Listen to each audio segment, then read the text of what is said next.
Olá, meu amigo, olá, minha amiga, seja muito bem-vindo ao podcast do Vitor. Hoje eu tô com um convidado muito especial, que é um grande fã, tanto do podcast do Vitor, quanto principalmente do J-Station, né? Que é o podcast irmão aqui do podcast do Vitor, que a gente fala de anime, mangá, coisas nerds em geral, mas com foco em anime. E é o Carlos Eduardo. E aí, Carlos, como é que você tá? Tá preparado? A gente vai falar de Tolkien, né? Que é uma grande paixão aí, tanto do É, Carlos quanto minha, né? E antes de começar, né, só para ambientar, assim, pessoal, um aviso rapidinho.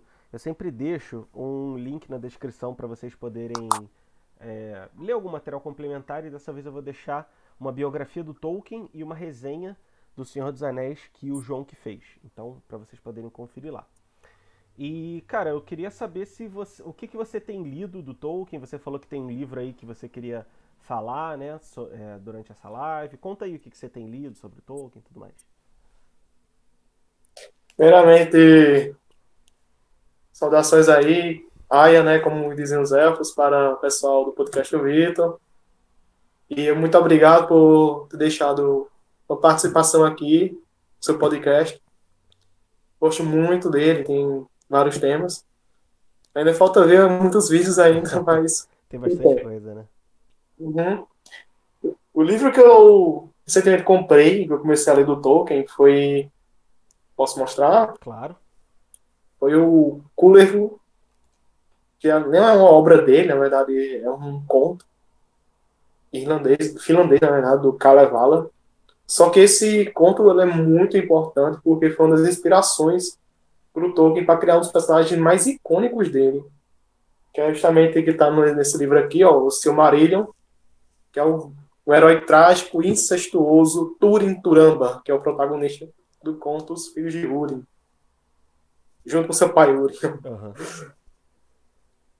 Que, tipo, muita gente fala, o Tolkien era maniqueísta, a maior falácia que eu vejo, não tinha coisa pesada. Valeu as obras do Silmarillion para você ver. Pois Até é. no Senhor dos Anéis que tá aqui, já tem coisas que é bem pesada e certas críticas a uma certa sociedade que a gente vai falar hoje, né? Que é o tema. O tema de hoje, né? Cara, uma coisa interessante, né? Só abrindo um parêntese, eu tava vendo, por acaso, é, alguma coisa ali do Silmarillion e tal, e aí eu vi que parece que tem no Legendário, em algum volume lá, falando que quem tá prometido pra derrotar o Melkor ou o Sauron, não, acho que é o Melkor mesmo, é o É o Túrin, meu. é, se eu não me É, engano. tipo, é um conto perdido. Acho que você comprou o História da Terra-média, né? Aham, mas Vai estar nem lá comecei a ler contando. ainda. Mas, tipo, não acho que não é dessa edição que é os dois primeiros contos, Aham. o livro dos contos perdidos. Acho que é mais pra frente, que se chama Dagor Dagorath. Dagor significa batalha e Dagorath, batalha das batalhas, sabe? Aham. E, tipo, o Tolkien ele queria criar um apocalipse pra Terra-média. Acho que não tão apocalipse mesmo, apocalipse cristão, mas, tipo, um Ragnarok, Uhum. sabe? Tipo, que o fim dos deuses aconteceria e teria novos deuses e tal. Então, nesse conto, o Melkor, ele ia sair, ele rompeu os portões do vazio, que ele foi trancafiado por Mandos e acorrentado pelas correntes que Auler fez. Aí os Valar estariam muito enfraquecidos. Aí ele voltaria nessa mesma época, ia ter um culto satânico novamente dos homens, só que em Gondor, homens querendo virar orcs e tal. Aí o Sauron também voltaria como seu general. E o Turin Turamba, ele voltaria, justamente onde foi enterrado, que ainda está até hoje, lá nos contos, foi um local que deixaram preservado, mesmo com a queda de Beleriand no Silmarillion, que é bem interessante isso. E ele voltaria com a Espada Negra, a Anglarel, que já está com a Gurta. Aí ele lutaria junto com o Valar Tulkas e o Earendil. Aham. Que o Earendil, pronto, a gente tem acho que não é segredo para ninguém, né? Que tipo, o Tolkien era um cara extremamente católico e ele às vezes colocava certas figuras meio cristãs, não dizendo que era Cristo, mas a gente vê tipo um certo um certo simbolismo messiânico no Frodo, no Gandalf, no Aragorn, né? Que é o Tríplice Ofício. Já no Silmarillion a gente vê isso no Eärendil, que Uhum. é justamente filho do Tuor com a neta do Fingolf. Inclusive, o Eärendil é o pai de Elros e Elrond. Ou Uhum. seja, tipo, o Aragorn, ele é descendente do Eärendil. Sim, sim. E, e o Eärendil é descendente de Beren Luthien, que Uhum. foi um primeiro casal de um homem e uma elfa. O E Tolkien, ele gosta de amarrar tudo bem, sabe? sim, sim. Isso aí pro pessoal que tá ouvindo agora e tá meio perdido é que assim, o universo do Senhor dos Anéis, ele é assim, a maioria das pessoas conhece só o Hobbit e o Senhor dos Anéis, mas tem muita coisa, né? As famílias ali dos elfos, os reinos e tal, os territórios. E assim, é um negócio muito, muito rico para quem tiver um tempinho aí pra se aprofundar, vale muito a pena. Tolkien é meu autor favorito, né? Então acho que vale muito a Cara, pena. realmente é muita coisa grande, tipo, e vale a pena porque você fica encantado. Porque quando eu li esse livro aqui, ó, O Seu Marido, li na versão anterior, mas li também nessa, é uma coisa de louco, principalmente o início, que é o Aino Lindley, que é a canção dos Aino. Você, você vê justamente um gênese, você vê os Valar cantando e através da música, que é a primeira arte, olha só, com Eru e Luva dá ao Deus, o mundo é formado, o universo, as estrelas, e vai se formando. Aí o vilão, o Melkor, ele começa a corromper, tocando uma melodia sinistra, e vendo coisas surgindo ruins. Só que Eru, ele mais esperto, ele pega aquela melodia e cria outra melodia ainda, que compôs, meio que cria um equilíbrio perfeito entre o bem e o mal no mundo.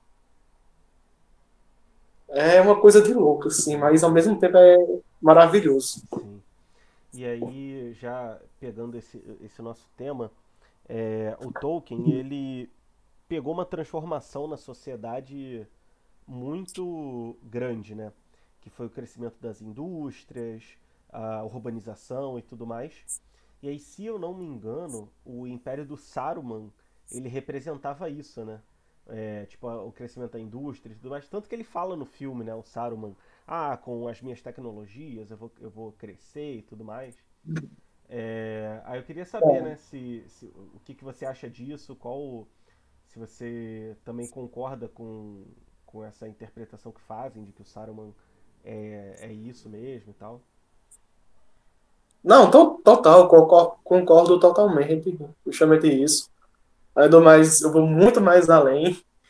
Eu acho que o Saruman é justamente aquelas pessoas que têm tanto conhecimento, que estudou tanto o inimigo e se tornou aquilo que jurou combater um dia e que tirou o sentido das coisas. Tanto que uma das frases que eu mais gosto do Tolkien, posso ler só um trechinho dela, Pode, claro. tá na Sociedade do Anel.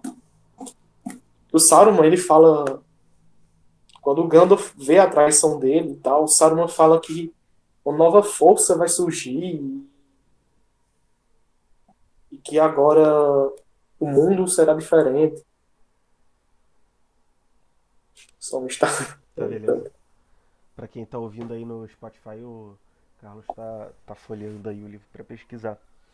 E é uma coisa interessante até, enquanto o Carlos vai procurando, eu vou dar um detalhe para quem viu os livros do Senhor dos Desculpe, quem viu os filmes do Senhor dos Anéis, fica muito visível, né? Porque o Saruman ele vai destruindo as árvores e vai criando ali alavancas e mecanismos e tal, e fica parecendo uma indústria mesmo. Então isso fica muito visível, acho que foi uma adaptação muito bem feita ali do Peter Jackson nessa parte. E tanto no livro quanto nos filmes, né, pessoal? Os Ents, eles, que são aquela raça lá de árvores que falam e tudo mais, eles vão se sentindo ameaçados pelo crescimento do Saruman, do território dele e tudo mais, que tem destruído as florestas pelas redondezas. E aí, tanto é que acontece ali no As Duas Torres, né? Já no finalzinho, os Ents eles vão e se rebelam ali contra o Saruman e conseguem retomar ali a torre, né? De Isengard. E que é um trecho bem É, interessante. Achou aí? tô quase encontrando. Inclusive, só contar, Aham.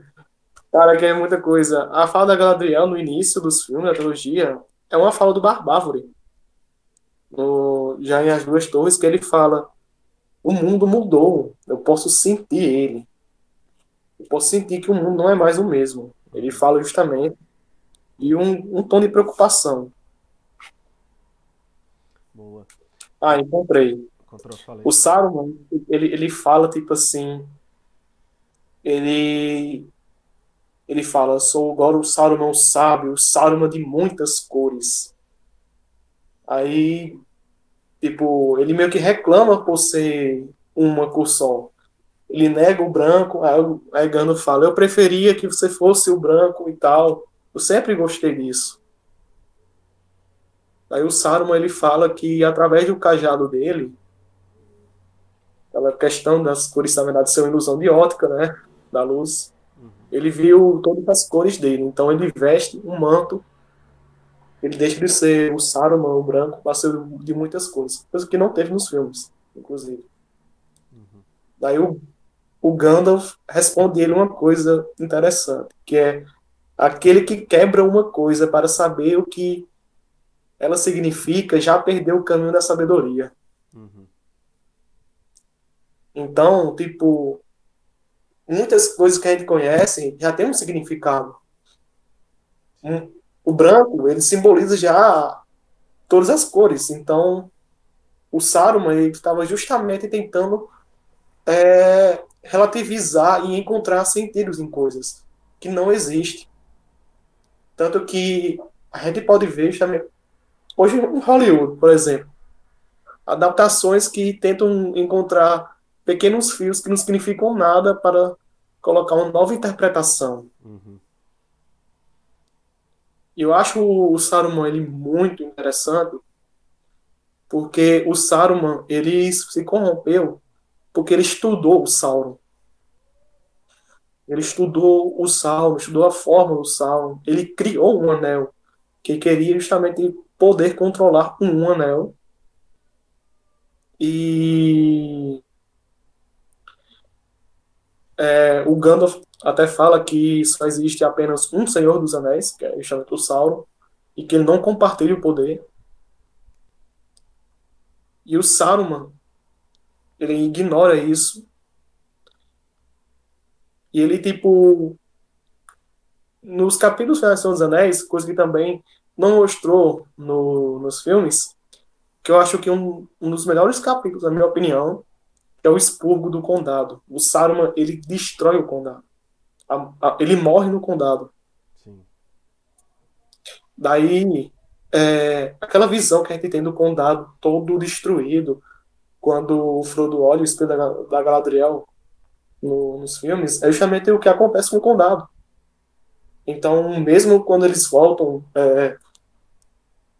para o condado após a jornada para destruir o anel e fazer ele cair no Monte da Perdição, eles perderam o lar deles, não tiveram nada bom.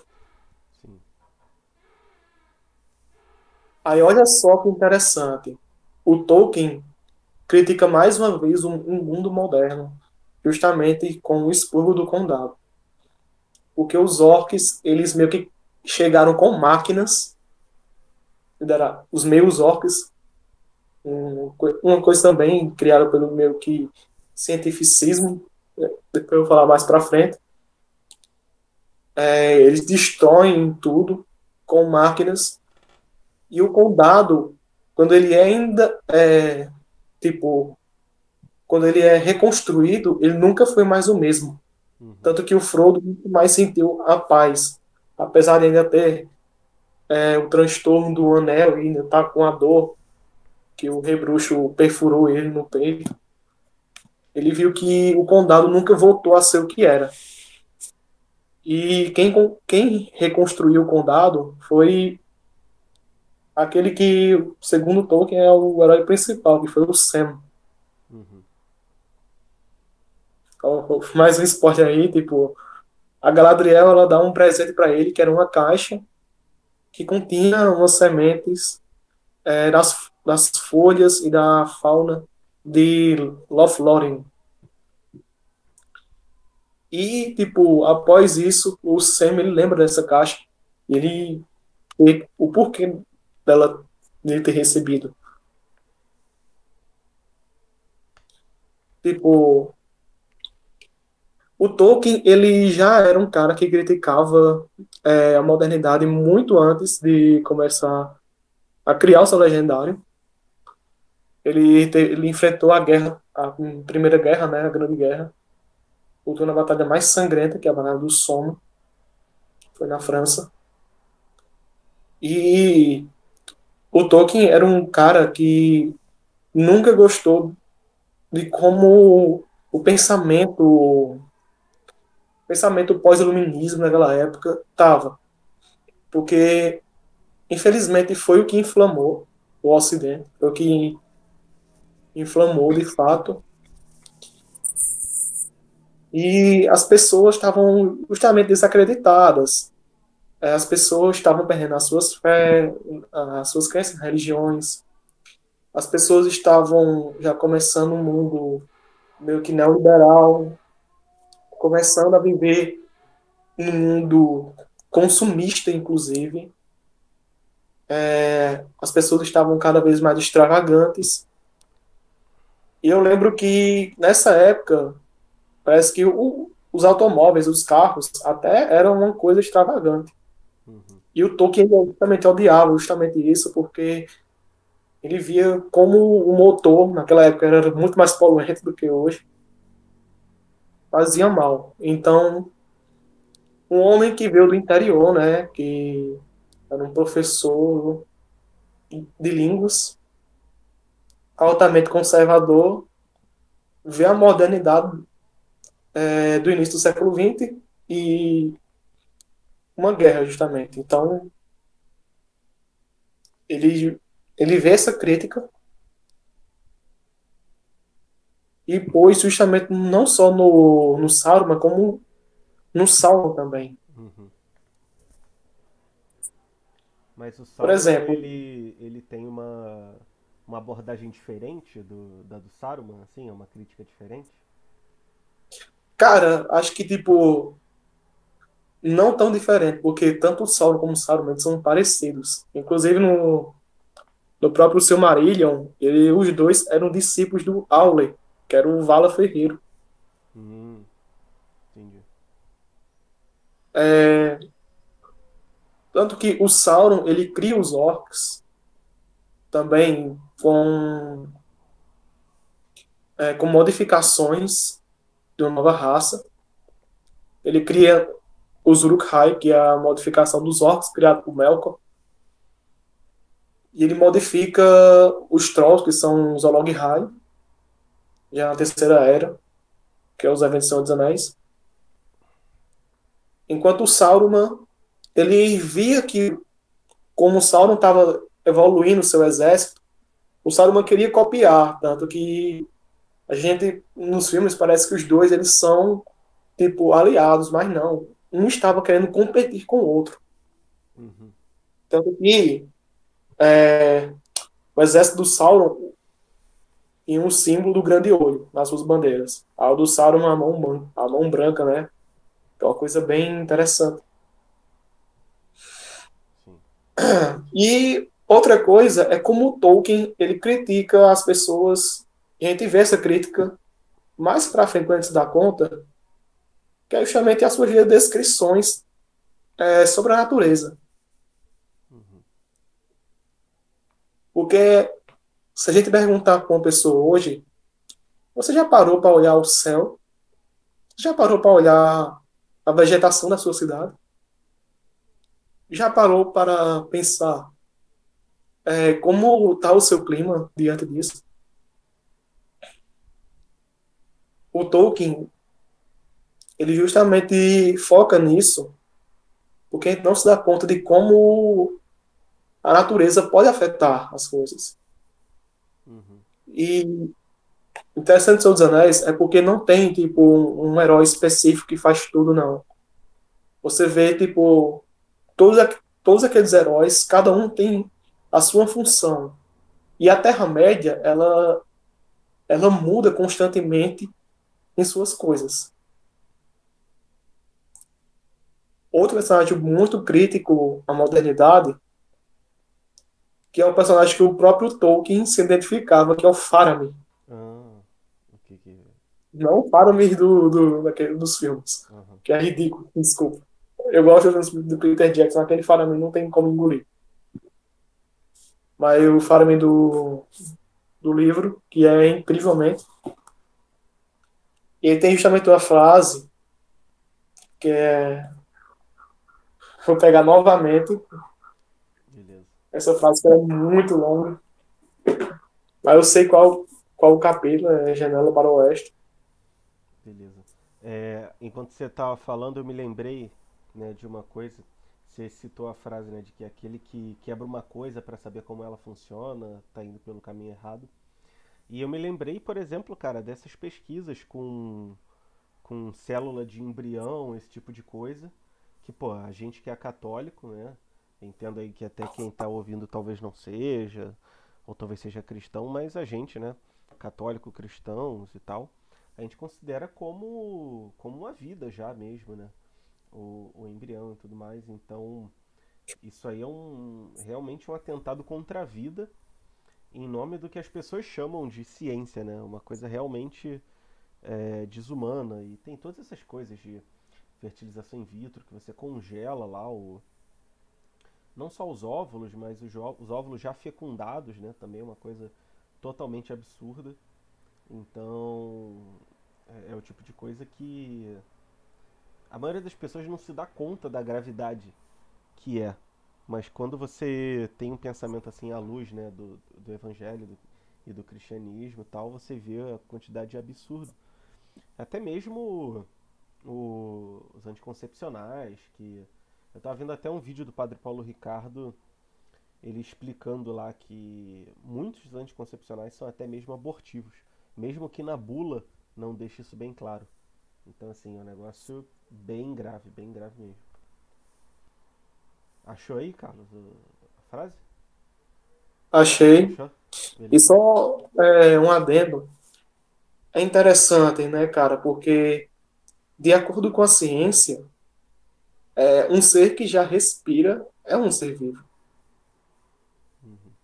As plantas são seres vivos. Uma célula é quase um ser vivo. Uma bactéria é um ser vivo. É, tipo, eles têm essa coisa de dizer que o embrião, o feto que já está se formando, não é um ser humano porque não pensa, não age, mas ele se alimenta, ele respira, ele vive ali. Ele está se desenvolvendo como ser humano, se desenvolve na sua vida. Olha Exatamente. só, que interessante. Não, exatamente. Cara, se achassem um amontoado de células em Marte, iam comemorar, olha, a vida, é vida. Mas a vida que tá aqui, tipo, no ventre lá da mulher, ah, não, pode abortar. Tipo, é uma parada absurda, cara, absurda. A relativização que as pessoas fazem, e tenho certeza que Justamente isso. Tolkien estaria muito triste. E outra coisa, velho, antes de eu falar a frase, eu acho tão interessante como o Radagast, ou o Radagast mesmo, ele é humilhado pelo Saruman por simplesmente defender a coisa mais simples.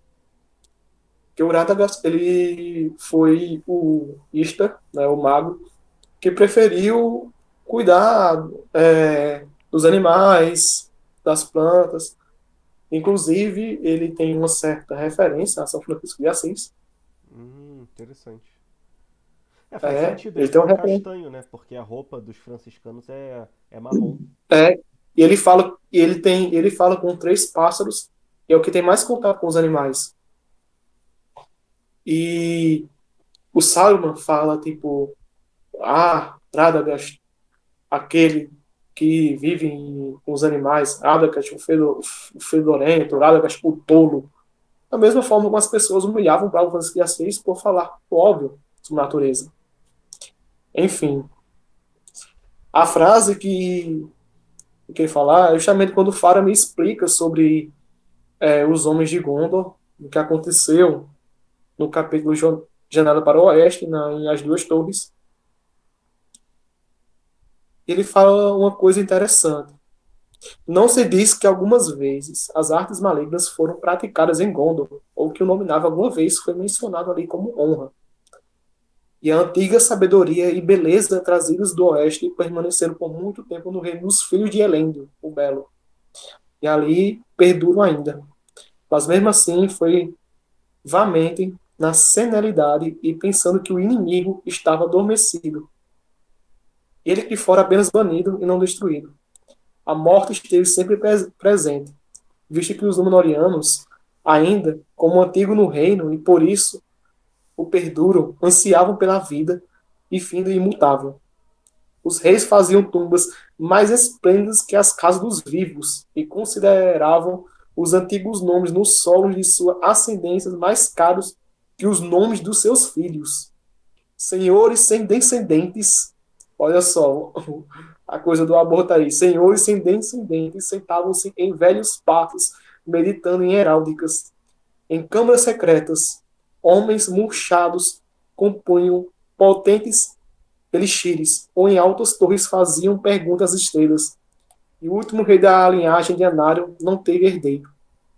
Mas os regentes foram mais sábios e mais afortunados, pois recrutaram a força do nosso povo da gente vigorosa da costa marinha. E nos, resistentes montanhas de Erednirman, que é as montanhas de Gondor, fizeram trégua com os altivos povos do norte, que frequentemente não haviam assaltado homens de feroz valentia, mas nosso parentesco longínquos, ao contrário dos selvagens lestenses ou dos cruéis Haradrim. E ele fala uma coisa interessante, depois, é que, tipo, ele fala, a velha sabedoria do Oeste foi esquecida, e deram forças e poderes para homens fracos governar Gondor. E ele fala justamente uma crítica, tipo, e assim a árvore branca, a árvore do rei murchou. E eles agora só esperam uma esperança nova que um dia chegará um rei que irá resolver tudo. E eles ficarão lá quietos, sem fazer nada. Uhum. Cara, é exatamente o homem moderno. O homem moderno acomodado, fraco. Inclusive, cara, é uma coisa que eu vejo assim, tipo, a gente tá tão acostumado com facilidades, assim, sabe? De tudo à nossa mão e conseguir tudo a qualquer momento, que hoje em dia as É. pessoas da nossa geração, assim, não conseguem lidar com dificuldade, com frustração, sabe? E aí eu acho até que, nesse sentido, né, o, as benesses, digamos assim, do capitalismo, elas corroboram até para facilitar o socialismo. Porque aí tem um controle estatal muito mais forte e as pessoas Total, acomodadas, total. não, beleza, tem minha Netflix aqui, tem minha sériezinha, tem meu iFood, deixa pra lá, deixa pra lá. E meio que isso vai aumentando o poder do Estado, né? Justamente, total. É, e como o Faramir falou, tipo, os homens é, moder modernos no nosso mundo, igual os homens fracos de Gondor, eles viveram, tipo, à mercê de todo o luxo que foi construído por homens anteriores. Os Númenóreanos criaram aqueles reinos, os dois reinos, Arnor e Gondor, trouxeram vitalidade e tal, mas com o tempo, como já era uma potência, a gente não precisa evoluir, não precisa mais trabalhar, vamos viver num luxo. Até que chegou um tempo onde eles se preocuparam mais consigo mesmo do que a sua própria geração ou com as próprias pessoas que não tiveram descendência. Uhum. teve que vir os regentes, olha só, não os reis legítimos, mas os regentes a ter que continuar a linhagem, Sim. senão acabaria. E Tanto justamente. que, Vai, fala, Felipe. desculpa aí, tanto que o Boromir, ele sente essa raiva do Aragorn, porque a casa dele teve que governar Gondor durante tempo. Apesar de, claro, o Aragorn representar aquela figura do rei dos reis, e ele de fato é o rei legítimo, mas ele até entende um pouco do Faramir. Poxa, o meu povo esperou tanto por esse homem, mas onde ele estava esse tempo todo? Uhum. É, o meu povo ficou esse tempo todo, a gente teve que trabalhar, e ele vem agora e vai realmente ser esse rei. E o que é mais interessante é que o Aragorn, para ele se tornar rei, ele teve que viver como um homem comum. Ele teve que viver um homem fora do seu próprio luxo. Ele cresceu em Valfenda e teve sua vida como ranger, né? Como guardião, protegendo. Teve que viajar durante os reinos da Terra-média, teve que lutar em batalhas, teve que provar o valor dele para receber ainda até a espada que foi a Nazil, que se torna Andúril, reforjada, né? E ser o rei. Então, tanto que no leito de morte do Faramir, ele reconhece a bravura do Aragorn e o vê como o seu rei. Uhum. Outra coisa, a gente tem um rei também que perde a sua descendência em seus anéis, que é o Théoden. É o rei de o Senhor dos Cavalos, rei de Rohan. Seu filho é morto pelos orcs de Saruman. E ele estava sendo possuído por Saruman. Tem uma questão do exorcismo aí, que eu acho muito legal. E o Théoden volta a criticar, tipo, ele fala, os jovens morrem e os velhos vivem. Não pode ser um mundo assim. Uhum.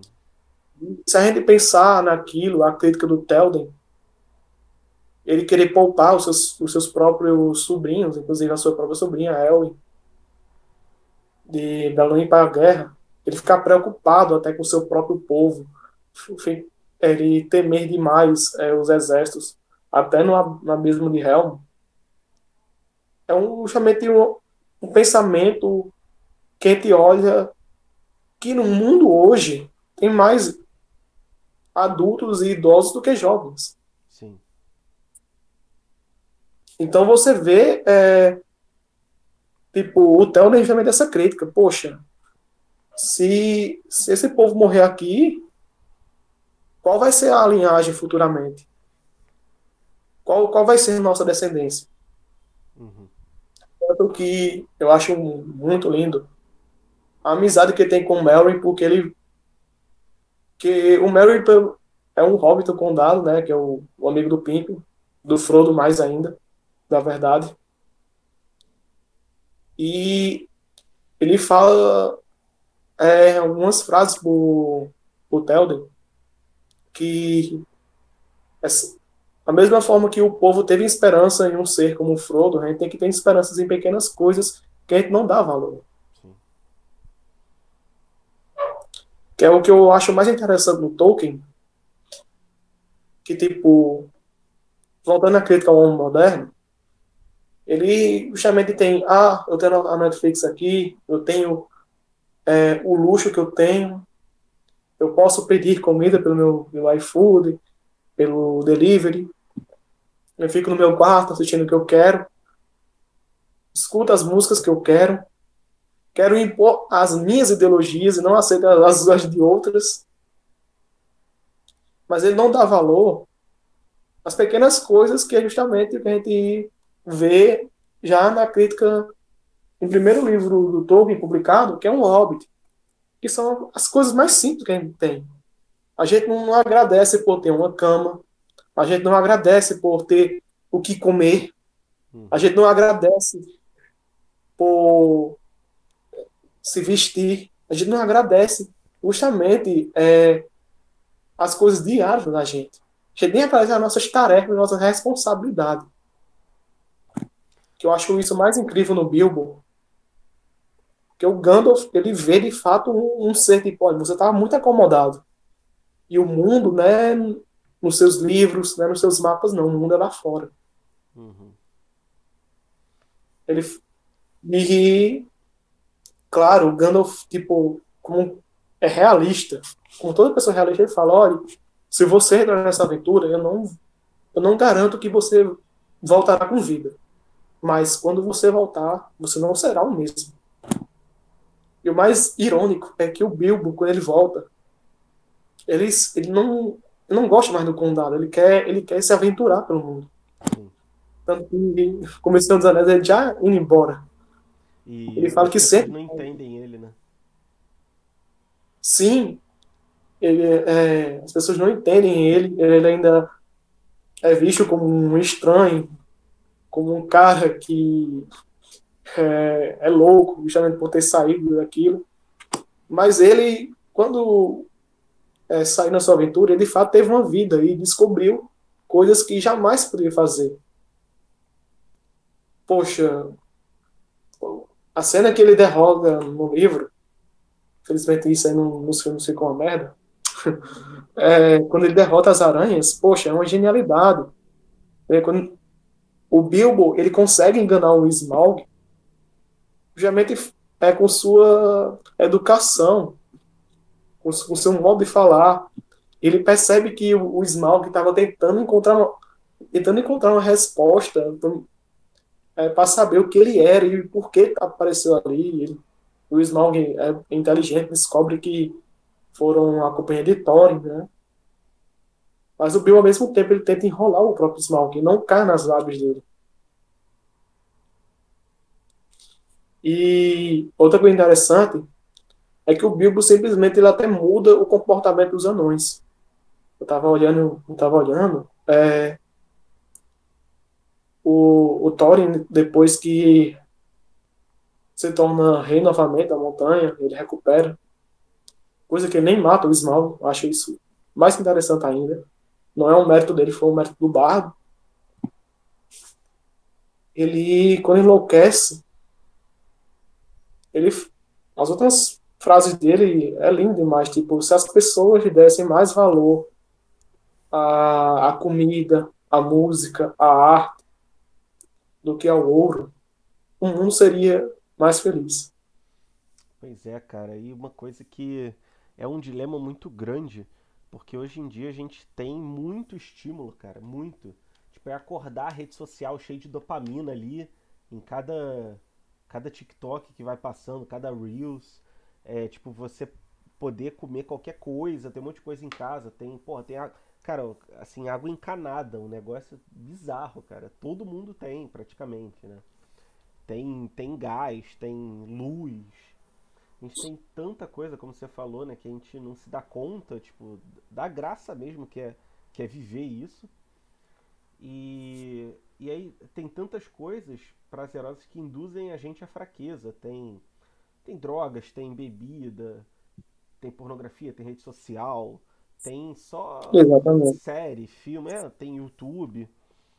E aí, às vezes, eu não sei se você passa por isso, mas às vezes eu tô o dia todo trabalhando e com fone no ouvido para ouvir os vídeos lá que eu tenho que revisar e tal, que depois eu penso, cara, eu eu tô sofrendo estímulo o dia todo, eu preciso parar, desligar, tipo, dar um botão off, tá ligado? E antes eu não me dava conta disso, eu ficava nisso o dia todo.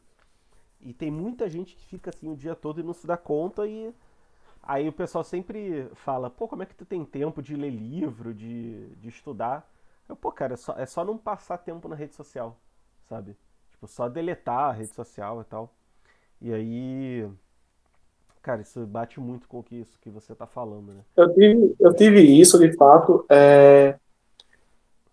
Eu percebi da pior forma possível, que foi justamente quando, quando isso aqui me afetou de fato. Eu ficava com pensamentos tão ruins, ficava muito aflito, eu ficava com um sentimento de vazio no seu coração. Que isso realmente causa, isso afeta a sua mente. Uhum. Isso afeta a sua ansiedade. As pessoas sabem e ignoram ao mesmo tempo. que é outro assunto que eu vou chegar aí, que é lá pro seu marido agora. Sabem que isso vai fazer mal, mas mesmo assim, as pessoas querem isso. Querem, querem tipo, tudo de mão beijada e querem ter o sentimento de prazer o tempo todo, onde o ser humano ele não é mais um ser livre, ele é um ser justamente escravo. Daí que vem uma coisa que eu acho que o que o Tolkien fez, para muitas pessoas que entenderam as obras, ele justamente, olha qual é a frase que eu vou falar, ele justamente ergueu-se uma fortaleza igual ao abismo de Helm contra os orcs liderados pelos magos da modernidade. Ó, legal, hein? Gostei da analogia. Pois é.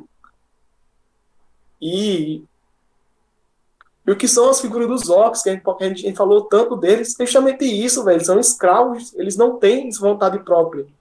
Sim. Eles são escravos, eles estão ali sendo forçados a isso. Eles estão sendo deformados, definhando. Ou seres que perderam a sua beleza. Outra coisa aí, que é justamente um crítica ao Tolkien, é relativizar a beleza, o que não pode. Sim. Ah, tipo, o pessoal até chama ele racista, muito eurocêntrico, porque ele fala dos elfos. Mas, poxa, os elfos eles são belos porque eles têm um significado ali. Eles são belos porque eles justamente são a própria natureza. Eles são seres que são realmente fantásticos, não são seres humanos.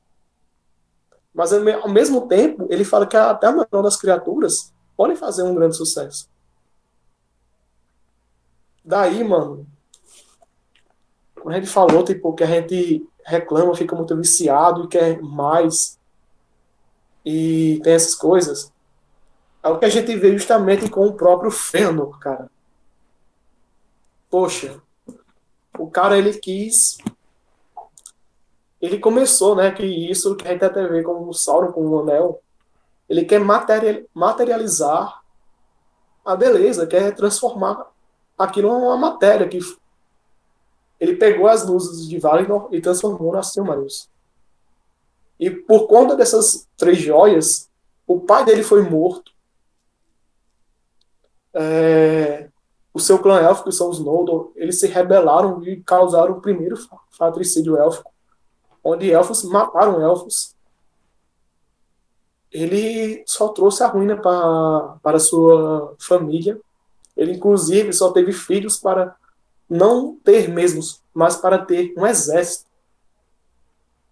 Foram 7 filhos que ele teve. Sim. E o seu neto, Celebrimbor, ele dá essa continuância, que foi um erro dos elfos, que foi justamente a criação dos Anéis de Poder. Sim.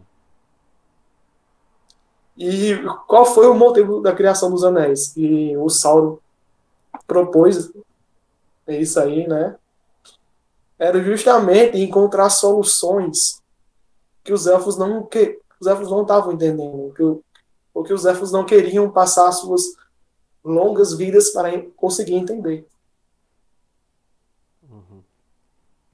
É uma espécie de forçar a barra pra, como posso dizer, fazer algo que não é funcionar do jeito errado, digamos assim.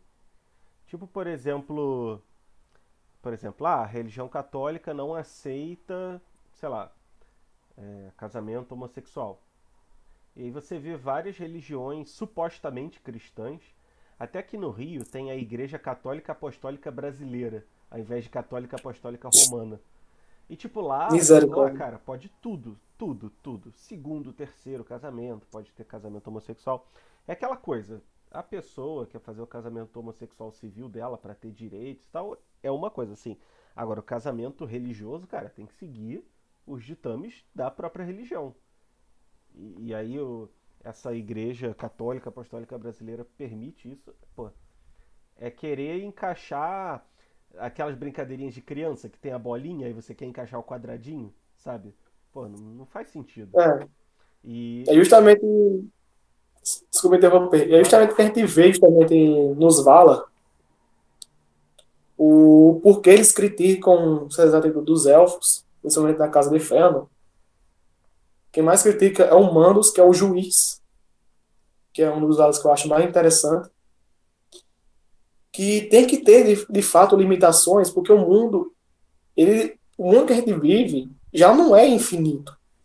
Ele é finito, ele tem suas próprias consequências. Tanto que eu acho o Arno Lina realmente perfeito por causa disso. Porque, assim como tem coisas boas no mundo, tem coisas más. Pronto, eu vi um cara falando a respeito da cannabis e tal. Por mim, ela poderia ser usada por de fato, fins medicinais, ela tem, de fato, isso. Mas você usar ela como uma droga ou com forma de prazer, ela vai causar, de fato, um problema. E vai uhum. não só afetar você, como as outras pessoas. É, Aí cara, fala, tipo, aí reclama dos cristãos, tipo, se existe, então é para usar, se Deus criou e tal. Pô, existem plantas tóxicas. Existem plantas que, se você sentir o aroma, você morre. sim. Ah, e também, assim, eu vi até o Guilherme Freire falando recentemente disso, que o prazer, quanto mais você quer sentir aquele prazer, menos satisfação você tem. Então, por exemplo, uma cerveja. Pô, eu gosto de uma cerveja, mas se eu ficar bebendo todo dia, para eu ter o mesmo prazer, daqui a pouco eu vou ter que estar bebendo 2 latas. Daqui a pouco 3, 4. Aí quando eu vejo eu tô alcoólatra e não sei mais controlar esse desejo. A mesma coisa o cigarro, as drogas de forma geral, né? Até mesmo os remédios, que são drogas também, atuam dessa forma, né? Muitas vezes você vai ficando resistente à quantidade. A cafeína também, que tem ali alguns cuidados que a pessoa precisa ter.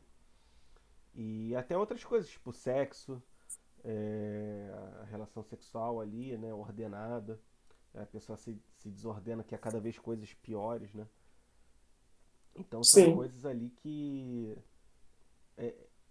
Coisas simples, sabe? Tipo, essa visão do Senhor dos Anéis realmente da simplicidade. Tipo, pô, você, sei lá, no fim de semana vai e bebe uma coisinha ali, agradável com seus amigos.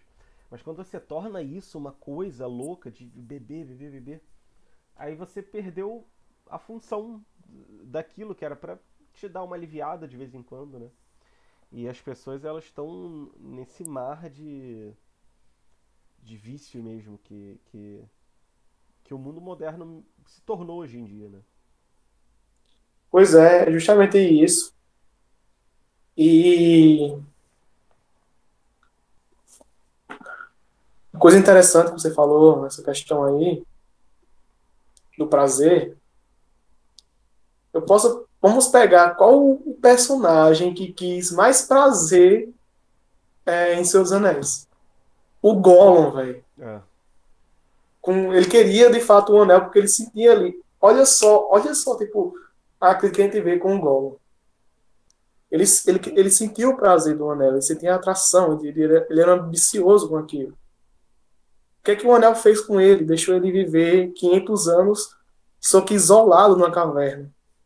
Preso àquela coisa material, que no fim abandonou ele de propósito. Uhum. E ele fala uma coisa que, tipo, ele esquece até o gosto do pão. Ele esquece o som das árvores. Ele esquece como é a luz do sol. Ele esquece até o próprio nome, tanto que ele cria uma outra personalidade dele para tentar conversar. E o Gollum, ele é uma criatura horrenda e covarde, que fica aqui naquele meio termo, se é boa ou má. E o Tolkien, ele fecha o fim do Gollum, justamente ele morto, destruindo um anel, quem destrói é ele, que o filho é corrompido, ele caindo junto com o anel. Então você vê que também não só foi o fim do Gollum, mas também o fim do Sauron, que cada ação que você faz, você é responsável por ela. Uhum. O Sauron, ele justamente materializou a própria alma dele no anel. E o Sauron e o Anel eles são duas coisas, são uma coisa só. Ele é os dois ao mesmo tempo. E quando ele é destruído, ele foi justamente destruído pelo ser mais insignificante e mais horrendo que ele fez mal durante aquele tempo, que ele manipulava e que sabia que iria chegar até ele. Tanto que o Sauron, ele não sai de jeito nenhum da sua torre de Bardo. É como se o Sauron, ele também fosse também uma crítica de como que o mal age. O mal, ele muitas vezes não precisa agir, porque a gente mesmo que cai em tentação. A gente mesmo que contribui com o mal. O Sauron, ele só ficou apenas esperando e arquitetando e mandando suas forças e controlando tudo de cima. Sim. Enquanto os outros morriam, guerreavam e sofriam a jornada, ele estava lá sentado esperando, por mais fraco que seja, ele estava esperando seu anel. E se não fosse o termo que o Tolkien criou, que se chama eucatástrofe, que eu acho muito lindo isso, ele poderia justamente controlar tudo. E o Tolkien falou em carta que se Sauron vencesse, não existiria nada, é apenas ele. Uhum. Assim como a gente fala, poxa, se nossos desejos tomassem conta de tudo, o que vai restar? Para você ter uma ideia, como o desejo virou uma coisa tão que escraviza tão as pessoas, o gosto pelas coisas, tipo, eu gostava do chocolate, virou uma personalidade própria. Uhum. Então, se uma pessoa chegar e dizer, não gosto, você vê pessoas já se sentindo ofendidas e querendo brigar por uma coisa dessas. Pois é.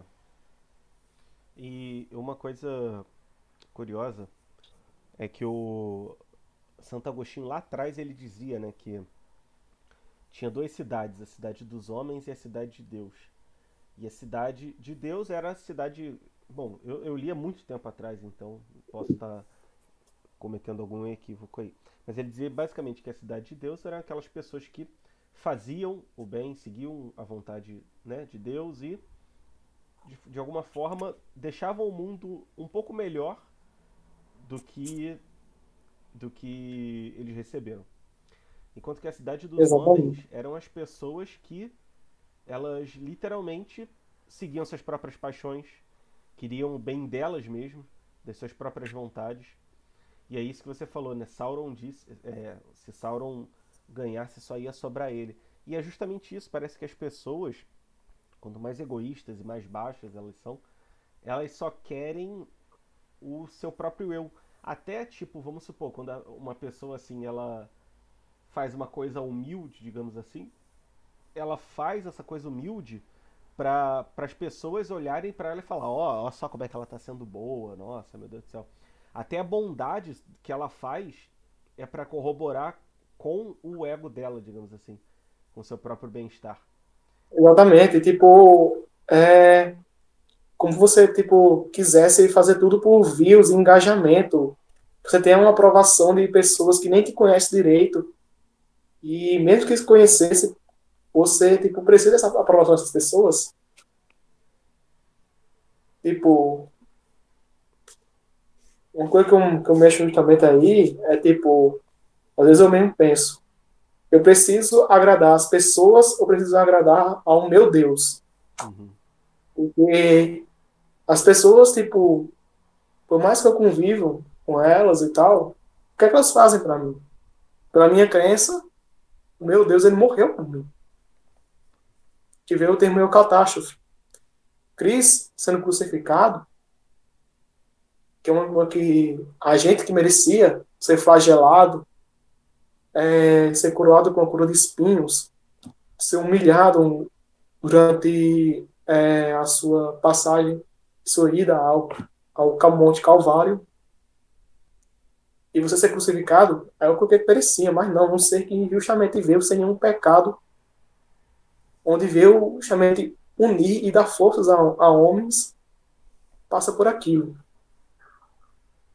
Uhum. Tanto que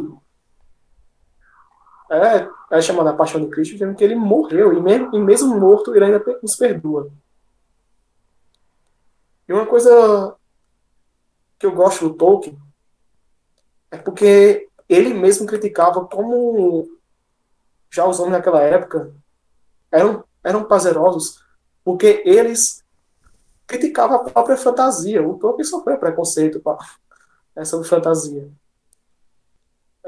Por uma politicagem, Seus Anéis perdeu para a fundação do Isaac Asimov, por acharem que fundação era mais científico e tal, e já Seus Anéis as questões religiosas, as opiniões do Tolkien e tal. Isso aí foi o quê? Foi um concurso? Uma Foi coisa um assim? prêmio dos Estados Unidos lá, e falaram que, tipo, o Tolkien não queria, porque ele já sabia que ele ia sofrer isso, mas o seu amigo C.S. Lewis indicou ele 2 vezes ao Prêmio Nobel da Literatura, e ele não Ah, ganhou. Mas uma coisa que eu acho interessante e concordo demais com ele, é nesse livro aqui, Árvore e Folha, no capítulo sobre histórias de fadas. Como a fantasia, ela justamente ela molda um homem diretamente ou indiretamente. Ele fala sobre isso. A mente humana é capaz de formar imagens mentais de coisas que não estão realmente presentes. A faculdade de conceber as imagens é ou era naturalmente chamada de imaginação.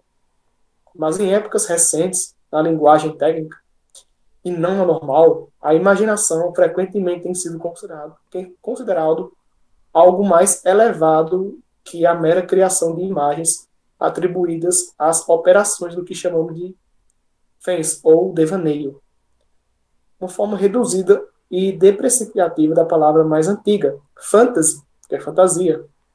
Fez-se assim uma tentativa de restringir, e eu diria até de ampliar erradamente o termo imaginação ao poder de dar para criações ideais a consistência interna da realidade. Aí, só para terminar, por mais ridículo que seja alguém tão mal instruído ter uma opinião sobre essa matéria tão crítica, aventuro-me a achar que essa distinção verbal é filologicamente inapropriada e que tal análise não é acurada. O poder mental da criação de imagens é uma coisa, o aspecto, e deveria apropriadamente ser chamado de imaginação. A percepção de imagem, a compreensão de suas implicações e o controle, que são necessários para uma expressão bem-sucedida. Podem variar em vivacidade e força, mas isso é uma diferença de grau na imaginação, não uma diferença de tipo a realização de expressões que confere, ou parece conferir, né? E ele termina. A consistência interna da realidade é de fato outra coisa ou aspecto que precisa de outro nome. Arte ou liame operativo entre a imaginação. O resultado final é o que ele chama de subcriação.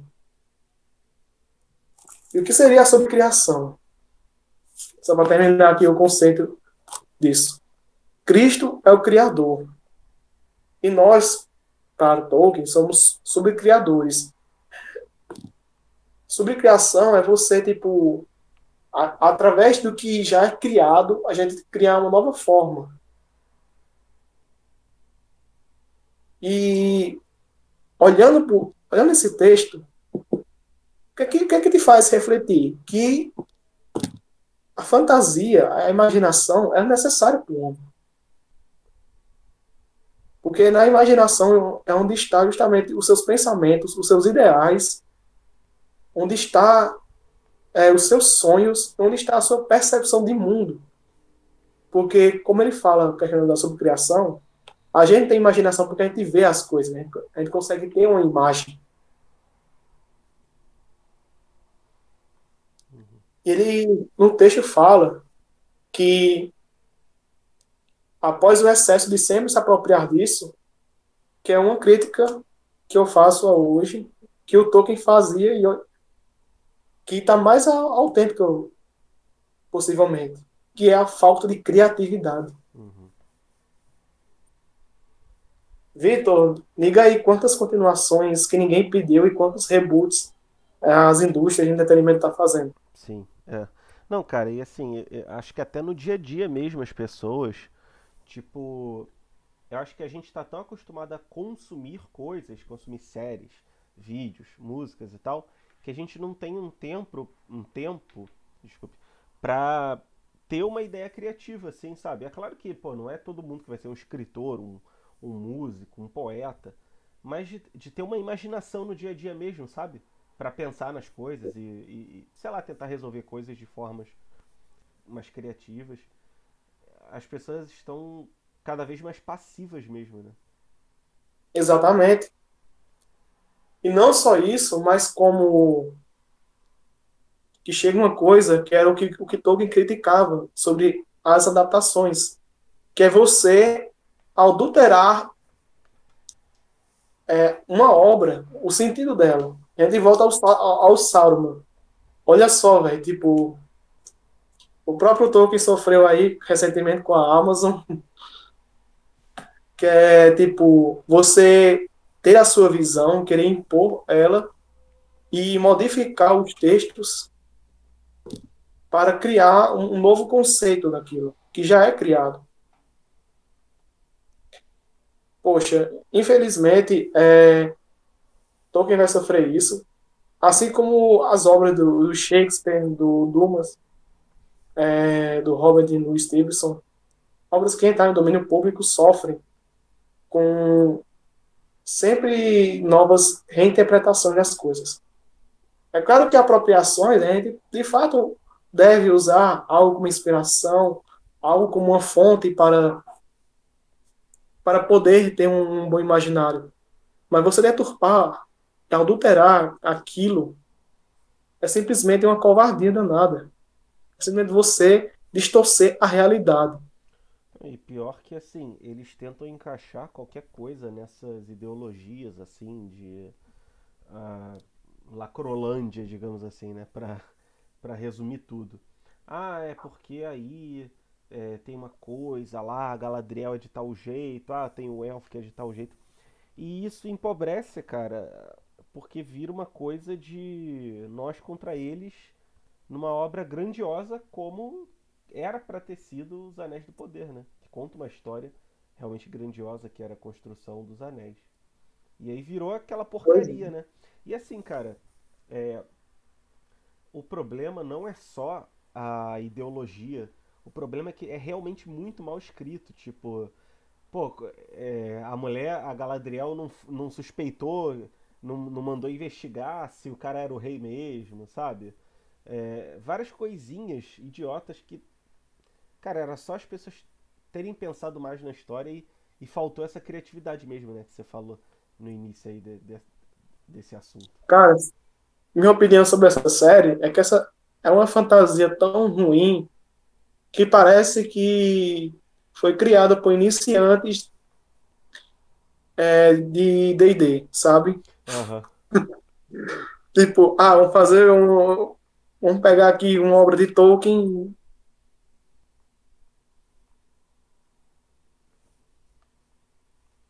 Eita, galera, Carlos deu uma caidinha aí rápida.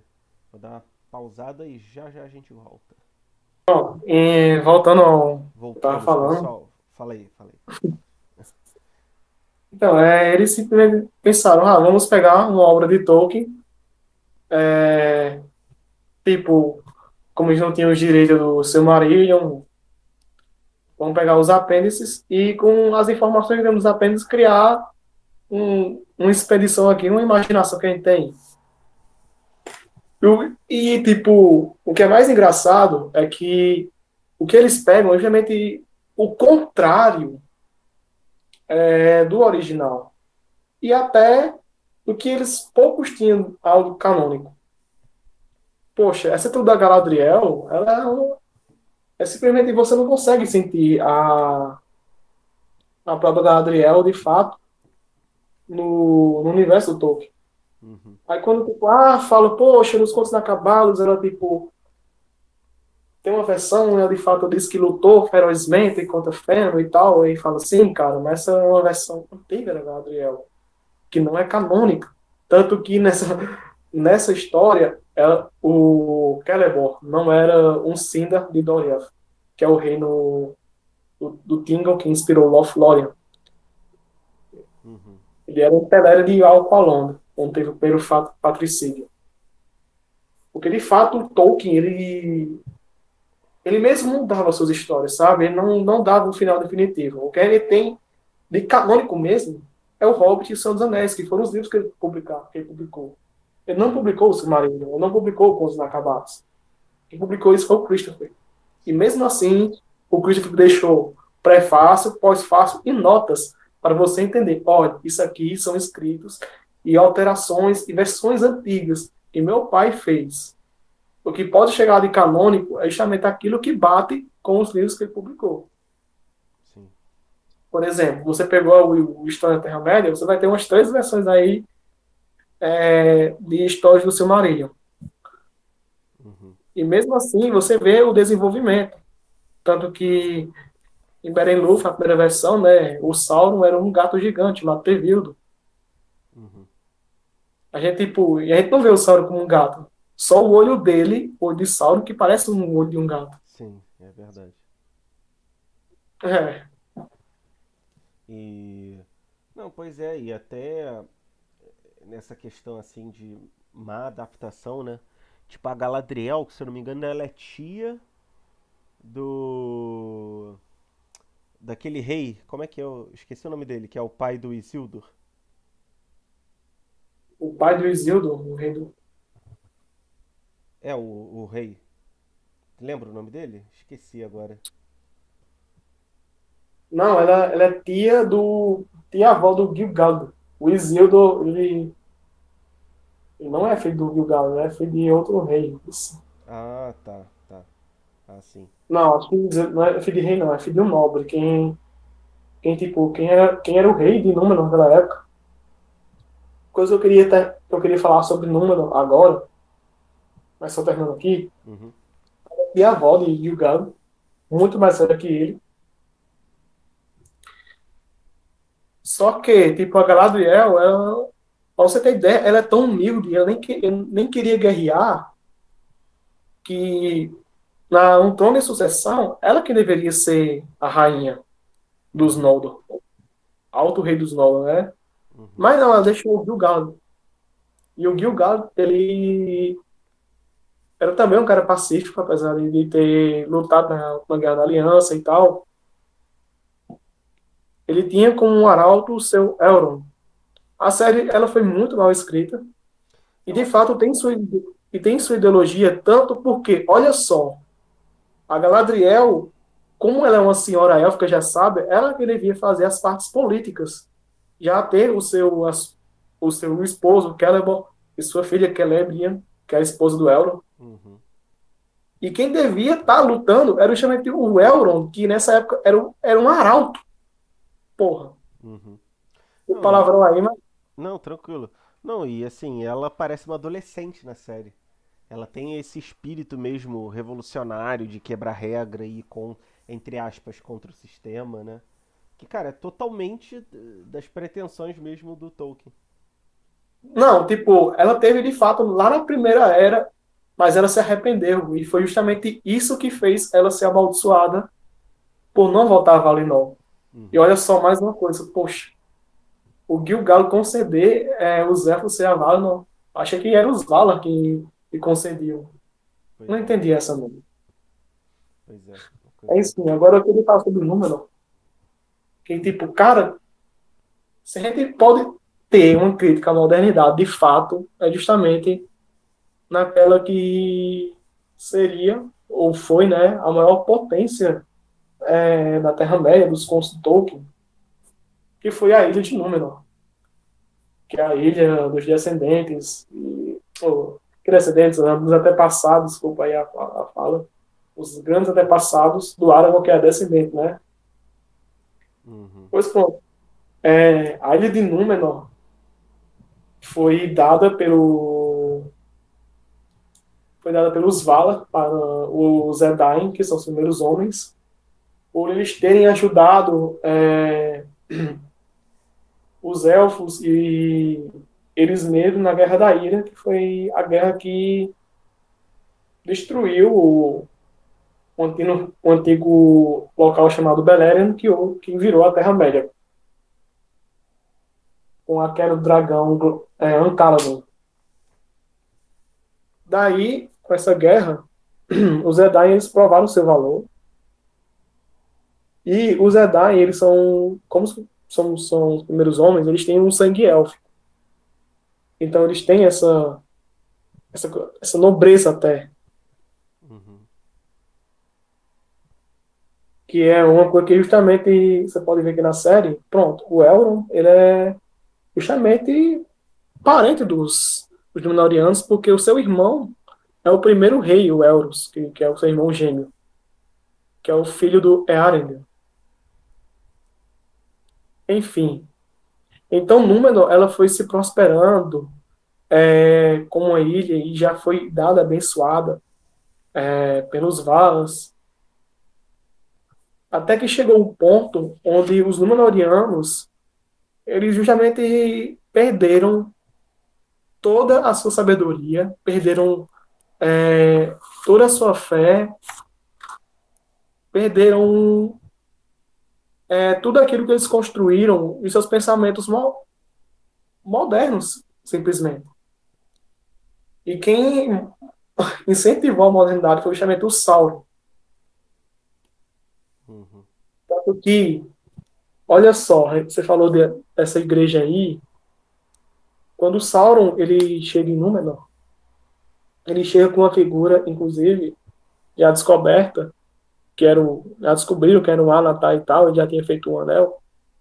Ele se ajoelha diante do Ar-Pharazôn, que o Ar-Pharazôn ele representa o homem que quebra as tradições. Uhum. Olha como quebrar umas tradições é uma coisa, porque quem seria a rainha seria a sua prima, que é a Targaryen, e o Ar-Pharazôn, ele quebra a sucessão e não só comete o incesto com sua prima e força ela a se casar com ele, que inclusive até é um erro dela, como ele muda totalmente o pensamento dos Númenóreanos. Então a sabedoria que seus antepassados construíram, a sabedoria dos elfos que tinha deixado, foi justamente esquecida. Uhum. E quando o Sauron chega, o Sauron justamente coloca aquele sentimento de desejo e prazer. E qual era o sentimento que Ar-Pharazôn queria, o prazer dele? A imortalidade. Porque como ele vivia naquele luxo, ele tinha aquele poder todo, ele deixou o Sauron de joelhos, ele sabia que uma hora ele ia morrer. Uhum. Que é uma coisa que nós mesmos não sabemos até hoje o ser humano, ele brinca com a morte, ele não consegue entender o quão boa ela pode ser, mas também o quão perigosa é a morte. Sim. Daí, ele ouça o Sauron e começa a construir uma nova igreja, um novo culto, que é o culto de Morgoth, um culto satânico onde fazia justamente rituais malignos, onde queimavam crianças, onde tinha sacrifício, onde expurgava. E ele cria frotas para invadir Valinor. Uhum. O que isso te remete, hein? O que isso te lembra? É literalmente a revolta de valores bom, no fim das contas, essas revoltas de valores e ideologias têm uma raiz, digamos assim, satânica, né, de suspensão da realidade. Então, Sim, é isso, né? tanto que o Ar-Pharazôn, ele nega a existência do mal. Ele acha que Melkor é apenas uma brincadeira e que Melkor era apenas uma vítima. Poxa, uma coisa que é ridícula, que eu, Eu nunca tive, mas quando eu olhei alguns TikTok, o cara, tipo, relativizando o Lúcifer, a figura luciferiana, não é o nome verdadeiro dele, mas falando, olha, tipo, ele só quis se rebelar, só quis ter seu local de fala. Que coisa ridícula de pensar. Uhum. Daí, o Afaros, ele tem o principal castigo dele, que de fato ele recebeu a imortalidade, só que ele ficou preso no vazio. Ele ficou preso, justamente numa dimensão vazia, que separa o Vale Norte da Terra-média, Uhum. onde ele passa a eternidade se lamentando, que é o mesmo castigo do próprio Malcolm. Uhum. Eu acho muito interessante essa. Desculpa tomar a fala novamente. Acho muito interessante que o Tolkien ele pensou o inferno no seu mundo imaginário, né, seu legendário, foi justamente chamado de vazio. Uhum. É, vem aí, claro, do pensamento agostiniano, né, que o inferno seria justamente aquilo que você não tem contato com nada, onde você de fato vive à mercê da mais a mais escura escuridão que tem, não tem nenhuma um pingo de esperança, você não tem nenhuma existência, você nem saber se você de fato existe, você sofrer eternamente. Você tem aí de fato a essência de uma luz. Uhum. Pois é, cara, é uma. Eu não lembrava dessa parte assim do Arfaras ou não. Isso não tá no Silmarillion não, né? Esse detalhe assim. Tipo, acho que tá, e sim, tipo, mas tá mais em Contos Inacabados, que é mais detalha muito. Uhum. Entendi. O Ar-Pharazôn, ele tem isso. É, ele é um dos personagens mais escrotos que você vê, assim, de fato. E é lamentável, justamente, tipo, você vê um homem com grandes poder deles, tipo, causar essa revolta. Tanto que, o mais interessante, quem era contra os Númenóreanos, né, que era contra os personagens de Ar-Pharazôn, que sobreviveram a Caladan. Então, a Caladan é meio que o dilúvio. A gente vê o que Númenor se transformou era Sodoma e Gomorra. Uhum. Que a gente, infelizmente, vê que o mundo está querendo reconstruir. Sim. Então, o que a gente vê assim os que restaram eram chamados os fiéis, que era por Elendil. E ele meio que constrói, né? Ele carrega o que restou de bom. O seu filho, o Isildur, ele pega a árvore de Linloth, né? A árvore branca. Ele pega uma semente e planta a árvore em Gondor. Uhum. Então, isso remete muito aos homens ainda que querem tipo restaurar suas tradições, aos homens que ainda querem manter aquilo que foi deixado, Uhum. querem os homens que ainda defendem isso, Boa, tanto boa. que voltando justamente para o Afarazo, é triste pensar tipo o ser humano ele já tem tudo, ele já ainda reclama. Então, uma terra que foi abençoada, onde os Númenóreanos se tornou a maior potência, onde eles tinham um local próprio deles para eles reinar, simplesmente ignoram as próprias leis da natureza. Daí que eu vou chegar a um tema mais sensível, que é, pronto, o ser humano. Muitos homens, assim, do universo Tolkien, não aceitaram a morte, assim como a gente vê muitos homens que não aceitam nem seu próprio gênero, nem sua própria sexualidade. Uhum. É uma revolta contra a ordem natural das coisas, né? Exatamente. Uhum. E só para encerrar isso aqui, a gente tem um exemplo também, tipo, não é uma potência nem nada, mas seria, tipo, de fato, um modo de vida que a gente começa a ficar com inveja de viver, começa a admirar, que é justamente o condado. Uhum. Porque os hobbits, eles são tradicionalistas. Apesar de ser acomodados, eles têm suas tradições elevadas, eles têm o respeito, eles têm sua sabedoria, e eles mantêm, de fato, as leis da natureza de as coisas, tanto que eles valorizam a própria natureza em si. Uhum. É justamente o Tolkien, acho que ele meio que se baseou, obviamente, só pode ser isso,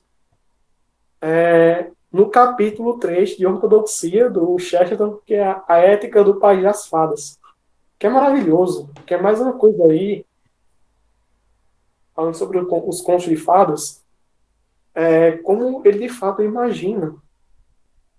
Então, o Chesterton, ele tinha de fato a sua visão de mundo também, ele inspirou isso aí, e ele faz esse paradoxo. Foi um dos principais é, influenciadores do Tolkien e foi quem o Tolkien indicou ao C.S. Lewis quando o Lewis quis se converter ao cristianismo. Uhum. Sim, sim. E falando do Tolkien em si, o que você, tipo, pergunto para você, Vitor, o que você aprende, assim, com a vida que o Tolkien viveu, de fato? Porque não foi uma vida tão fácil, nem uma vida normal. É. Cara, é, eu acho que é o apego pela verdade. Porque eu cheguei a ler o livro lá das cartas do Tolkien, né? E assim, ele batia o pé nas coisas que ele achava certo, assim. Às vezes até ele me parecia meio cabeça dura em coisas pequenas, assim. Mas ele era uma pessoa, assim, de firmeza, sabe? Com fortaleza. Acho que esse é um valor, assim, muito importante, né? Que me inspira. E você? Também, e não só o apego à verdade, mas o apego à esperança, mano, à crença mesmo. Porque a gente falou aí como o homem moderno é acomodado, não agradece nada. O Tolkien, ele simplesmente ficou órfão logo cedo. A sua mãe foi abandonada pela família para se converter ao catolicismo, porque se converteu ao catolicismo, e ele via a sua mãe como uma mártir por isso. Ele seguiu a sua crença até o fim. Ele foi impedido de poder se casar com a Edith, mas depois voltou. Ele teve que lutar na guerra e teve que também enfrentar pessoas na sua própria faculdade que criticavam. Até o C.S. Lewis debochava da fé dele, mas ele explicava o porquê era importante. E Uhum. você vê, tipo, tanto sofrimento, tanta tragédia que o Tolkien passou, ele mesmo assim ainda era um homem que, por mais cabeça dura, era um homem gentil, um homem tranquilo, e que ele deixou a sua marca no mundo. Ele deixou que ele fez. Uhum. Ele justamente, tipo, não só o legendário, mas, tipo, o Tolkien ele foi incrível. Ele reformulou o Pai Nosso porque encontrou um erro de tradução no inglês. Uhum. Ele traduziu o livro de Jonas, na Bíblia de Jerusalém. Ele que trouxe os poemas mais difíceis germânicos para o mundo. Ele foi um ato de inspiração. Ele foi um ser que, através da verdade, do companheirismo, dos valores, da tradição, inclusive, mostrou que existe esperança no mundo. Uhum. Sim. Ele mostrou que existe esperança por mais que seja difícil. E também ele mostrou que a gente tem que também batalhar, né? Porque o Tolkien ele trabalhava muito, ele estudava, ele tinha que cuidar dos seus filhos e tal. Que é uma coisa que a gente percebe isso. E sabe que personagem? Hum. No Sam. Uhum. Tanto que o Sam você pode ver que é o homem é o homem trabalhador. Ele cozinha, ele é um jardineiro, ele é um homem tradicional, ele é um homem que teve vários filhos, né? Ele se torna o líder, ele se apegou à esperança que tinha, ele seguiu o que foi ordenado, e é um homem de fé, tanto que é interessante como o Tolkien coloca a fé nas suas obras, que nos momentos mais cruciais, tanto do Frodo como do Sam, eles reverenciam Vada Elbereth. Vada seria tipo a vala que tem um simbolismo na Nossa Senhora. Uhum. Interessante, eu não sabia. E a luta dele contra a Laracna foi justamente isso. E Varda é justamente as estrelas. Ela é a vala das estrelas.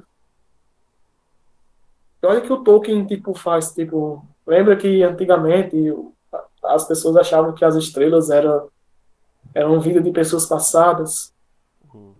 e contemplar as estrelas, contemplar a vida. Uhum. Então, ele fala que as estrelas representam a luz. E é justamente a luz que eles estão no local mais sombrio que podem ter. Uhum. Tanto que o Earendil, ele fica com o Silmarillion e é uma estrela e a gente vê a Galadriel dando um frasco que é tipo, toma, aqui tá um pouco da estrela de Earendil. Então é como se você recebesse um pouco da luz fora. E é interessante que o frasco de Galadriel, ele tem um certo simbolismo com o Santíssimo Rosário. Uhum. Assim como as lembas tem o simbolismo a Eucaristia e o Milovu, que é o vinho também, né? Uhum. Que são pão da vida, pão de viagem. Você vê essas coisas. Então, eu acho muito interessante isso no Tolkien. E o homem trabalhador me lembra quem? São José. Uhum. Legal.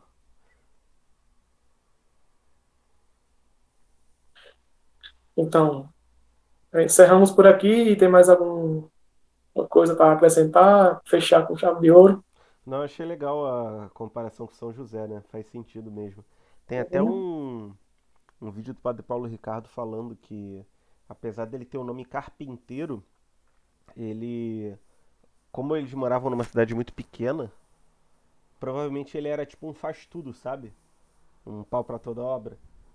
E aí eu fico Exatamente. pensando, né, a rotina dele de trabalho, ensinando a Jesus, cuidando da família, uma coisa muito que sempre assim me impacta muito, né? Mas é isso, cara. Pô, foi muito legal. Acho que até além de falar só da questão contra a modernidade, falamos aí bastante do simbolismo, né, do Silmarillion, do Senhor dos Anéis e acho que pra quem é fã de Tolkien vai ser um prato cheio e pra quem não é também a galera vai se interessar, né? Porque tem tanto A simbolismo gente não que falou, a gente não falou quase nada ainda. A gente nem citou alguns exemplos dos anões e tal. uhum.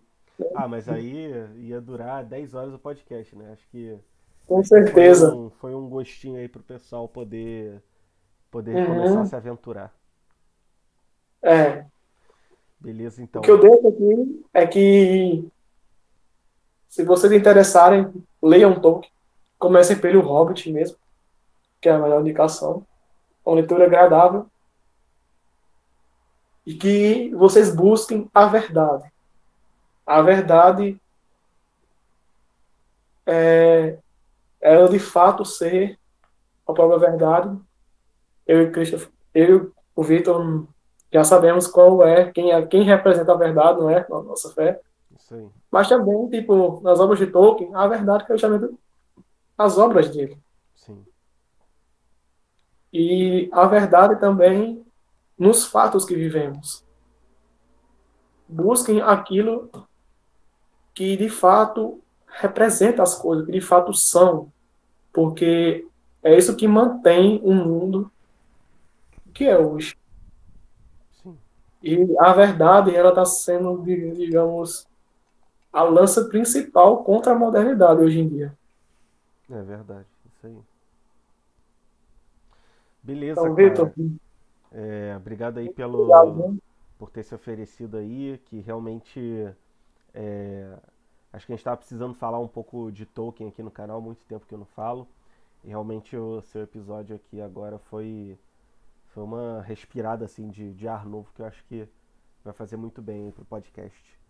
Então, obrigado Tá, aí, obrigado para quem ouviu até o final. Sei que é bastante coisa para ouvir, mas se Deus quiser, você vai ter o tempinho aí que você está ouvindo aí, lavando louça na academia e vai poder aproveitar. Então, obrigado uhum. e valeu, Carlos, aí por estar aqui Valeu, nesse eu que episódio. agradeço. E fiquem com Deus. Que Ele os abençoe muito aí. Isso aí, valeu. Vou desligar aqui.